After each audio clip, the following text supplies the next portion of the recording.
Banyak orang kita tidak buat sunnah Nabi. Dia terkekal kau semayang saja. Dia ingat kau, itu saja. Boleh pahalanya lebih banyak sunnah Nabi. Orang tua misalnya, janggut putih tu, pakai dai tu, sunnah Nabi.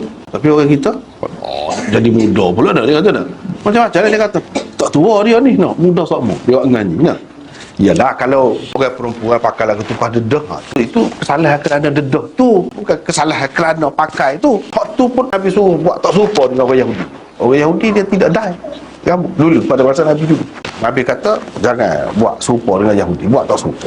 Dan dia sendiri pun walaupun rambut tu sikit je ubannya, tak sampai 20, 18 dia pakai dai tu kadang-kadang. Saya nak wakar, saya nak Umar tu tak kira dia memang pakai semua. Lelaki perempuan pun sama. Jangan kita ada jalan boleh kita buat, kita tak buat, itu silap kita. Misalnya kita kata suami kita tu jadi nampak tua gitu, boleh usaha lagi dia dapat ubah. Misalnya kita kata betul, kita boleh ikhtiar lagi, bahkan ada sunnah, pakailah biar nampak muda, tidak salah benda tu. Banyaklah sunnah-sunnah Nabi. Kita ingat kalau hak jenis keduniaan gitu tu tak ada kena mengena dengan sunnah Nabi. Tak betul lagu tu.